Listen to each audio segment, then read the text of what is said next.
दादा नमस्कार. नमस्कार. तर नक्की काय घडलं काल?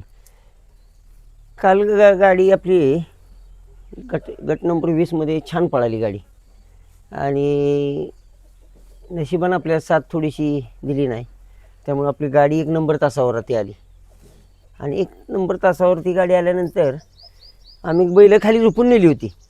नेण्यासाठी काय म्हणलं पळायचंच, आपल्याला महाराष्ट्राला कळलं पाहिजे की आपण बिकडनं पळू शकतो. पण बॅडलक असं झालं की थोडासा बैल आपला आजारी पडल्यामुळं आपण निर्णय घेतला होता की माघारी म्हणजे गाडी हाणायची नाही आहे. आपण बैल माघारी नेला. म्हणजे त्याच्या पोटाला एक वेगळ्या प्रकारची हपकी बसली होती. बर ती थोडंसं पाणी पाजल्यामुळं फुफ्फुसमध्ये पाणी गेलं. बर आणि डॉक्टर म्हणले की बैल पळवला तर अटॅक येईल, हं, तुम्ही बैल काय पळवू नका. हं, त्यामुळे आम्ही तो निर्णय घेतला होता की माघारी जाऊन ही करायचं, हं, की नाही पळायचं.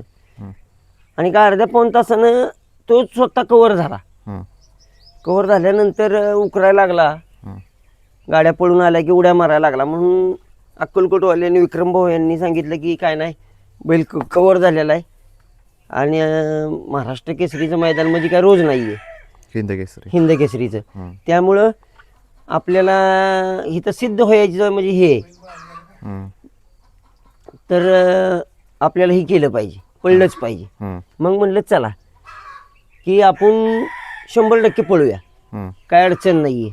हं, मग गेलो आम्ही, बाहेरनं बैल नेला आणि कडनं थोडासा छावा लागला. हं, लागल्यामुळे थोडीशी गाडी आत आली. पण तास पलटी करून सगळ्या मोठ्या गाडीला लढत दिली गाडीनं, त्यात मोठं समाधान आहे. बर. छावाबद्दल काय सांग? छावाची कंडिशन कशी आहे आता? छावा थोडासा पायाला त्याच्या भरपूर लागलेला आहे बर आणि छावाला कमीत कमी 15 ते 20 दिवस तरी बैल निघू शकत नाही. बदामची कशी परिस्थिती आहे आता? बदामला बी पायाला इथं इथं लागलेलं आहे. बदामला बी काल पळून येऊन छकड्याला म्हणजे छकड्यात अडकली बैल, बर त्यामुळं काल 104 ताप होता. बर रात्री त्याला इंजेक्शन गोळ्या औषधं दिलेले आहेत. बर तरी सर्वसाधारणपणे एक 15-20 दिवस तरी जोड बाहेर निघणार नाही आहे. हं, कारण का ह्यांचे हे चांगले तर आपण पळू शकणार आहे. हं, हं. एवढं सगळं जास्त झालं पाणी वगैरे पाजल्यानंतर मला सांगा की तुम्ही त्यावेळेस काय करत होता? तुमचं लक्ष नव्हतं का त्यामध्ये? मी त्यावेळेस चिठ्ठी बघायसाठी खाली गेलो होतो. बर नक्की काय झालं त्यावेळेस? त्यावेळेस काय दिली थोडंसं नाही का ते आपलं लिंबू सरबत नसते का पाणी, बर ORX वगैरे, बर ती पाणी पाजायसाठी पोरं गेली तिथं. बर ॲक्च्युली तिथं ते म्हणजे पोरांना पाणी पाजायचं म्हणजे टेक्निक कळलं नाही. बर एकदम बाटली दाबली गेली, बर ते एकदम फुफ्फुसात पाणी गेलं त्याच्या. बर थोडंसं कसं सिस्टमेट हळूहळू पाणी म्हणजे नाही का हं, तोंडात दिया पाहिजे, हं, त्या पद्धतीने पोरांनी दिलं नाही. हं, आज एकदम आले ना झपदीनची बाटली दबली त्यांच्याकडनं, बर त्यामुळे त्याच्या फुफ्फुसात पाणी गेलं आणि तो एकदम एक वेगळ्या प्रकारची हपकी पोटाला त्याच्या मनानंच हपकी अशी आत बाहेर करायला लागला तो. मग त्यावेळेस तुम्ही काय करायला सुरुवात केली? म्हणजे ज्यावेळेस त्यावेळेस तुम्हाला म्हणजे समजलं? डॉक्टर ॲक्च्युली डॉक्टर आपल्या गावचे विशाल डॉक्टर आहेत. बर विशाल डॉक्टरांना म्हणलं होतं की डॉक्टर तुम्ही कुठे आहे? ते म्हणले मी मैदानातच आहे, बरं. तुम्ही पटकन या म्हणलं. बर तर ते शिरंब्यात गेले होते एक ही करायला, ट्रीटमेंट करायला. हं, तर तिथनं ते चालू काम सोडून आपल्याकडे आले. हं, पण ते मग त्यांना व्हिडिओ टाकला होता आपण. हं, त्या त्यांनी व्हिडिओ बघताच शनी सांगितलं होतं की बैल जाग्यावर सोडू नका, हं, बैलाला काही बी होऊ शकतं. हं, मग आम्ही त्याच्यावर निर्णय घेतला होता की आपण म्हणजे बैल खाली न्यायचा नाही. हं. कासेगावचं जे हिंद केसरी मैदान पार पडलं ती जोडी आपल्याला काल पळताना दिसली आणि गट पण पास झाली. पण सेमीमध्ये तुम्ही जसं की सांगताय अशी सिच्युएशन झाली. मला सांगा या गोष्टीची आपल्याला किती किती प्रकारे काळजी घेतली पाहिजे? म्हणजे आपलं किती लक्ष असलं पाहिजे आपल्याला? 100% जो लोकांवर इसमला त्याचा कार्य सापडाला. हं, कारण का नंदी तर सगळ्याचीच पळतात, हं, नावं ठेवायचं म्हणजे कोणाला नाहीये. हं, फक्त आपला नंदी पळत असताना स्वतः हं. म्हणजे मी हं, स्वतः मी काळजीपूर्वक हं, ना म्हणजे पोरावं असेल किंवा भावावं असेल हं, किंवा आणि बदामच्या मागची टीमवर असेल, हं, ह्यांच्यावर न विश्वास ठेवता हं, स्वतः त्याच्या मागं म्हणजे एक काळजीपूर्वक जसे की पोरं आपण सांभाळतो हं, त्या पद्धतीनं आपण बदामावरती स्वतः लक्ष देणं हं, अतिशय फार महत्वाचं गरजेचं आहे. कारण का काल आपल्याला एक धडा म्हणजे शिकवला त्यानं हं, की तू जर जवळ नसला हं, तर मला काहीही होऊ शकतं, हं, त्यामुळे तू मला सोडून जाऊ नको, हं, असं ते थोडक्यात मुक्या जनावराचं मला सांगणं आलं. हं, त्यामुळं आत्तापर्यंत जितके आपण मैदानं खेळलो त्यात त्याला मी 1 मिनिट सकाळ सोडलेला नाही. बर मी लोकांची गाडी पाहायला सकाळ जात नाही, कारण का बाबा जरी असले तरी मी त्याच्यापाशीच बसून राहतो. बर कारण का तर मला त्याचा अनुभव आलेला आहे काल की पोरांनी जी घोटाळा म्हणजे झाला पोरांच्याकडनं, तो घोटाळा मी असतो तर 100% झाला नसता. तर मैदानात असताना आपण कोणती काळजी घेतली पाहिजे मला सांगा. आता आपण एवढी मोठी मैदानं कालचं होतं हिंद केसरीचं, कोणती काळजी आपण घेतली पाहिजे. आपण पूर्ण तयारीनिशी जातो, मोठं चांगलं नियोजन करून जातो, चांगल्या पायऱ्याचं नियोजन करून जातो, काय काळजी घेतली पाहिजे. प्रथमतः बैलांना कसं आहे, गाडीतनं खाली उतरवल्यावर एक सावलीचं की नाही का, आता उष्णता जास्त आहे, भरपूर ऊन आहे, आणि महत्वाचं तर झाड असलं तर अतिउत्तमच आहे. बरं झाड असलं तर आपण झाडाखाली बैल बांधला पाहिजे. जर झाडं जर नसेल तर असे शेडनेट करून बैलाला प्रथमतः सावली केली पाहिजे. आणि सावली केल्यानंतर ह्या शेडनेटवर एक 4 बादल्या पाणी मारलं पाहिजे. बरं जेणेकरून त्यातनं पाणी थोडं टिपकन म्हणजे टेम्परेचर एक लो होईल. आणि बैलापासनं स्वतः मालकांनी किंवा त्याच्या टीमनं बैलापासनं हल्लं नाही पाहिजे. कारण का नंदी मालकाकडे बघून पळत असतो आणि तो प्रामाणिकपणे पळत असतो. त्यामुळं आपण स्वतः त्याच्यापासनं आणि त्याच्यावर दुर्लक्ष करणं ही योग्य का अयोग्य ही स्वतः आपण ठरवलं पाहिजे. हे बाद आमच्या टीमनं ठरवलं पाहिजे. तेव्हा आपल्याला यशाची पायरी गाठता येईल. काल शाहरुख भाई सकाळ म्हणले, भाई नाराज होऊ नको, होणाऱ्या गोष्टी होतच असतात, मैदानं भरपूर आहेत पुढं, आपण येणाऱ्या काळात आगामी वादळ निर्माण करू, फक्त तू संयम ठेव. म्हणलं संयम तर लपडा आहे ना, म्हणलं संयमनं तर आज घोटाळा केलाय. जर आज आपण आहे माझ्याकडे संयम भरपूर आहे म्हणलं, हार बी पसती आणि जीत बी पसते.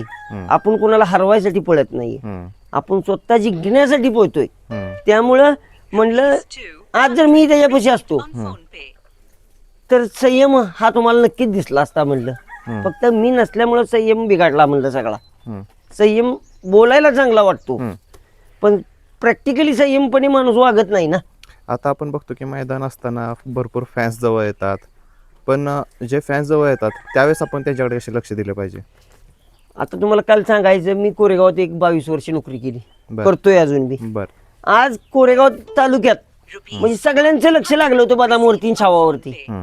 सगळ्यांना वाटत होतं काय नाही बाबा पंपवाल्याची आज गाडी लागणार, आणि काय नाही बदाम काहीतरी का होईना पण आज इतिहास घडवणार. कारण का बदामचं कोरेगाव म्हणलं की एक अतूट नातं आहे. जसं मालकाचं नातं कोरेगावशी आहे तसं बदामचं आत्ता तर कोरेगावच्या फाटीला बदामनं मोकळा आलेलाच नाहीये. पण कालचं नशीब आपलं थोडंसं नशीबनं आपल्याला हुलकावून दिलेले आपल्या चुकामुळं, आणि आपल्या चुका आपल्याला मान्यच केल्या पाहिजे त्या. त्यामुळं आज कालचं हे अपयश आपल्याला म्हणजे साध्य म्हणजे ठरलेलं आहे. आता कालची फाटी बघितली तर खूप दिवसानंतर त्या फाटीवरती मैदान भरवलं होतं.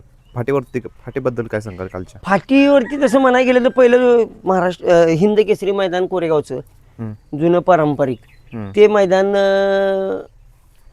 त्याच फाटीला व्हायचं, पेट्रोल पंपाच्या पाठीमाग. आम्ही लहान होतो, आमची पहिलं जुनी पहिलं बाबा पळवायची, त्यावेळेस आम्ही बाबांसंग जायचो. तेव्हा 2000 मला वाटते 95-96 पासून तीच फाटी पेट्रोल पंपा पाठीमागची. तेव्हा आता बिल्डिंग वगैरे झाल्या, नाही ती फाटी पळण्यासाठी अतिशय सुंदर आहे. त्या फाटीला आता काशेगावचं मैदान झालं का त्या पद्धतीची फाटी म्हणता येईल. कारण का ती फाटी मातीची आहे, पुढे राहणार बैलांना थांबाय अडचण कसली नव्हती, आणि मातीचं रान असल्यामुळे बैल छान पळत होती. फक्त आपलं नशीबच की थोडंसं आपल्याला नशिबानं नाही हे केलेलं, नाहीतर कालच्या फाटीला आपण राहायचं होतं. कालची फाटीच बदामची होती. 900 फूट पल्ला म्हणलं की बदाम 900 फुटाला त्याचा इतिहास करून दाखवणार. बदाम आणि छावा बी बैल छान आहे. छावाची मालकं सकाळ म्हणजे अतिउत्तमरित्यानं काल बैलांना त्यांना सांगितल्याप्रमाणे ती आली होती. त्यांना म्हणलं होतं की तुम्ही बाबा आदल्या दिवशी या पोरांनो, तर ते रांजणी गावात विक्रम गोरेच्या घरी उतरले होते रात्री. ते विक्रम गोरे त्यांच्या नियोजनात तो पळतो छावा बैल, आणि तिथं बैल रात्री उतरला होता. आम्ही कोरेगावचं मैदान असून रात्री 3 वाजता बैल भरला होता कोरेगावला जाण्यासाठी. 3 वाजता मी मैदानात गेलो का नाही तेव्हा मला वाटते आपल्या भागातला म्हणजे कोरेगाव तालुक्यातला मीच पहिला होतो. बाहेरची म्हणजे ह्याची नाशिककडची म्हणा बाहेरची बैल पहिली होती की हा. ती लांबून येणारी बैल पहिली होती. हा. फक्त आपल्या तालुक्यात हा. जिल्ह्यातला बैल म्हटलं ना तर बदाम हा मैदानात सगळ्यात पहिल्यांदा होता. आणि तिथे एक अपेक्षा धरून गेलो होतो की आज मला राहायचंय, आज काहीतरी बदामनं करायचंय. मग आमच्या सरांचा पोरगा आहे, भावाचा आहे, बहिणीचा आहे, बाबा आहेत. आम्ही ही पोरं तर 1 वाजल्यापासून झोपली नाहीत, बर. उद्या मैदानाला जायचे. ह्यांनी बरोबर मला 3 वाजता उठवलं, म्हणले चाचा चला की लवकर आपल्याला जायचंय. 3ला बैल भरला गाडीत, 3:30ला कोरेगावात मी फाटीवरती होतो. बैल उतरून आज काहीतरी करणार आपण म्हणलं. इतका म्हणजे एक वेगळा जोश होता. आपल्याला कुणाला म्हणजे 700-800 गाड्यात आपण कुणाला हरवायसाठी नव्हतं गेलो. त्यामध्ये गट पास पण झालेली. 100% गट तर म्हणलं सांगून काढणार कुणीही असू, कुणीही. मला त्याच्या विश्वास आहे बदामवर छावावर. कुणी म्हणायचं नाही की बदामला गटाला म्हणजे नाही का गाडी मारू शकतो आम्ही. गटाला उरवलेच गाड्या बदामला छावाला बघितले की 4-4 गाड्या गायब असते ते. कारण का त्यांना माहिती आहे ही गाडी खालनं 2 उड्या कमी पडेल पण निकालात 100% एका उडीत का होईना गडवणार का तर 100% गडवणार. पण जे गटानंतर घडलं ते खरंच खूप शिकवून देण्यासारखं आहे, आपल्याला शिकण्यासारखं आहे त्यातून. हा ना. मला असं समजलं की तुम्हाला म्हटलेलं की पळवू नका, तरी पण तुम्ही पळवली गाडी. नाही नाही नाही नाही आम्ही निर्णय कॅन्सलच केला होता पळवायचा. बर. पण मी काय म्हणतो अण्णा गाडगे पाचवड बर. ह्यांचा जलवा बैल सुटून वर आला होता. त्यांचं एक बॅड लग नशीब आहे. बर. ते आपल्याच म्हणजे नियोजनातली बैल आहे ती बैल त्यांच्या नियोजनात बदाम पहिला पळत होता. अण्णा गाडगेचा जलवा आणि बदामचं 1 नंबरचं मानकरी. बर. ती गाडी सुटून वर आल्यानंतर बदाम उकरायला लागला. बर. त्या बैलाला बघून उकरायला लागलेला असताना डोक्यात इतक्या उड्या घेत होता. तुम्हाला वाटलं आता ठीक झालाय तो. हा ठीक झालाय. आणि डॉक्टर बी तिथं होते. डॉक्टर म्हणले काय अडचण नाही, म्हणजे थोडंसं आता त्याचं टेम्परेचर लो झालंय. म्हणजे ह्या गोष्टीला अर्धा पाऊण तास झाला होता. त्या सेमीला सुटाय नाही, 3ऱ्या सेमीला सुटाय पाऊण तास गेला बघा. 3ऱ्या सेमीत होती गाडी. हा 3ऱ्या सेमीत गाडी होती आपली. बर. आणि 3ऱ्या सेमीला गाडी म्हणजे पाऊण तास झाल्यानंतर बैल बऱ्यापैकी म्हणजे रिकवर झाला होता. आम्ही बाहेरून गाडी नेली. बर. आणि म्हणजे पहिली गोष्ट जायचंच नव्हतं. बर. पण विक्रम काय म्हणला बैल इतका भाई उड्या मारतोय तुम्ही कशाला म्हणजे नाही का ही करताय म्हणजे मागं सरताय, काही होणार नाहीये. तो बसलाय आपल्यासाठी मागं. आपण प्रामाणिकपणे आपलं कष्ट आहे त्यामुळे आपण जाऊया. तर मी कुणाचा विचार न करता सोडा म्हणलं बैलन चला. कारण का त्या मालकाचा होकार आला आपल्याला आपण नकार देणं ही योग्य आहे का? बरं बैल त्याच्या पुढे उड्या मारतोय उकरतोय कवर म्हणजे कवर झाल्यागत वाटतोय तर म्हणलं चला. आणि आपल्याला म्हणजे एक वेगळं प्रकारचं एक हे आलं होतं की 1 नंबर तासचे आपण सगळं महाराष्ट्राला दाखवून देऊ की आपला नंदी कडनं पळू शकतो आणि कडनं काहीही होऊ शकतं. फक्त काल एक नियोजन चुकलं आमच्याकडनं. सव्वाच्या खांद्यानंच गाडी हाणायला पाहिजे होती. बदाम बाहेरनंच हाणायला पाहिजे होता आणि छावा आतून हाणायला पाहिजे होता. त्या गडबडीत बैल कुठं झुपली गेली. म्हणजे खाली आपले धरणे बापू असतील म्हणले यार पटकन झोपा की तुम्हाला कळतं का नाही. म्हणजे त्यांचं एक बरोबरच आहे. कारण का कोणी म्हणजे तिथं ते इतक्या म्हणजे एका मिनिटातला 4-4, 5-5 फेरं सोडत होती. म्हणजे ती त्यांच्या जागेवर योग्यच आहे. फक्त बापू म्हणलं थोडंसं बैल आजारी पडला होता. बापू म्हणलं एक 5 मिनिटं त्या 5 मिनिटात बैल झुपतो. फक्त खान पलटी झाली आमच्याकडनं. बदाम डावीनं झुपला गेला आणि छावा उजवीला झुपला गेला. तर तिथं त्या गडबडीत आम्ही गोंधळून गेलो. जर बदाम उजवीला आहे आणि छावा आतून आहे तर काल 100% म्हणजे नाही का एवढ्या मोठ्या गाड्यात काहीतरी नजारा वेगळाच दिसला असता. म्हणजे इतका बैल आजारी असून बी आणि आम्ही ठरवलं होतं फायनलला पळायचं नाही. गाडीनं फायनल सेमी काढली, उत्तरेच्या नळात बक्षीस घ्यायचं आणि माघारी यायचं. आमचं म्हणजे सगळ्यांचं बोलणं बी झालं होतं. फक्त हिंद केसरी मैदान मानाचं मैदान आणि त्या मैदानात म्हणजे नाही का आपण तालुक्यातलं म्हणजे पहिल्यांदा संधी मिळाली होती आपल्याला की आपल्या बदामनं ती संधी आणून दिली होती छावानं आणि बदामनं. त्यामुळं म्हणलं होतं की काय नाही की आपण कडनं सगळं सिद्ध करून दाखवू की हम भी किसी से कम नाही. पण मोठी इंजुरी होता वाचली. म्हणजे छावाला तुम्ही म्हटलं की छावा इंजुर्डच आहे, पण बदाम देखील आता थोडंसं हीच आहे लागलेलंच आहे त्याला थोडं. बदामला इसकड लागलेला आहे, पण छावाला जास्त लागलेला आहे बदामपेक्षा. हम्म, इतका इतका असा तुकडा त्याच्या पायाचा मधला गेलेला आहे, नक्याच्या मध्ये बी लागलेला आहे छावाला. हम्म, आणि तो बैल म्हणजे आत्ता क्रिटिकल आहे, हम्म, कारण का छकड्यामध्ये पाय अडकल्यामुळं ह्यो बैल छकड्यात पडला. हम्म, आणि त्या बैलानं म्हणजे एक मोकळा बैल बाहेर नवर राहिल्यामुळं त्याची बैल जरा सलगरी असल्यामुळं तो बैल असा उड्या मारायला लागला आणि त्याच्या चाकात पाय जाऊन चाक फिरलं गेलं. नशीब की त्या बैलाचा पाय मोडला नाही. हम्म, ह्याचं म्हणजे ह्या दुर्घटना होत होत वाचल्या. त्यामुळं परमेश्वराला म्हणजे आमच्यावर जी कृपा आहे ती कृपा सदैव टिकून राहावी हम्म, ही अशी अपेक्षा आहे. हम्म. आता बदामला तुमची कधी मैदानात उतरवणार आणि आता कशी काळजी घेणार आहे त्याची? बदामला एक ट्रीटमेंट म्हणजे वगैरे चालू आहे का? हा? ट्रीटमेंट वगैरे आता काय चालू आहे का त्याच्यावर? आता औषध गोळ्या चालू आहेत त्याला. बर रात्रीच बघा 5 इंजेक्शन दिलेले आहेत. बर आणि इंजेक्शन केले त्याला 104 ताप होता. बर डॉक्टर म्हणले 101 तरी ताप असला तरी म्हणजे नॉर्मल असतो. बर 104 ताप म्हणजे अति ताप आहे. हम्म, त्यामुळं म्हणले की बैल काय आता 5-6 दिवस तर काय काढू नका. हम्म, आणि थोडंसं त्याच्या पायाला लागलंय तिथे की नाही हम्म. ती टोटल आपण एका कासऱ्यावर बाहेर बांधतो तो जोपर्यंत आता डोक्यात केवढ्या घेत नाही हम्म, तोपर्यंत तरी आत्ता बदामला म्हणजे बाहेर काढायची म्हणजे मानसिकता नाही. ज्या दिवशी तो म्हणजे मनानं उड्या घेईल का नाही हम्म, एक डोक्या इतक्या, बर तेव्हा आपण मैदान धरायचे. म्हणजे एक 7-8 दिवस तरी अजून मैदान आपण काय धरत नाही. पूर्णपणे रिकवर झाल्याशिवाय मैदानात उतरणार. आता छावा तर काही 20-25 दिवस निघत नाही. हम्म, म्हणजे त्या बैलाला लागल्यामुळे तो बैल काय आता बाहेर निघू शकत नाही. हम्म, पण ह्याला बी म्हणजे लागलंय, पण हे थोडंसं लागलंय. हे काही 5-6 दिवसात कव्हर होऊन जाईल. हम्म, पण एक इच्छा आहे की जोडी काढली की तीच जोडी काढून गुलाला पात्र करून दाखवायची. हम्म, आणि आवर्जून 1 नंबर तास घेणार आहे. हम्म, आणि बदाम कडन टाकून हम्म, मी 100% कडनं 1 नंबर तासावरून गाडी पळवून एक नाही गट काढून हम्म, सीमेला पात्र करून गाडी दाखवणार. हम्म. ही एक माझ्या एक काळजाला लागणारी गोष्ट आहे. कारण का तर कडनं आलं की माणसांना वाटतंय की बदामची गाडी आपण इझी मारू. हम्म, तर त्यांना शुभेच्छा आहेत वाटणाऱ्यांना. आणि ह्या नंदीला माहिती आहे की मालकासाठी पोरीसाठी आज चाला येत नाही बाबांना, भाव आहे पोर आहे ती, ह्यांच्यासाठी सिद्ध करून दाखवायचं की आपण कडन पळून राहू शकतो फायनलला.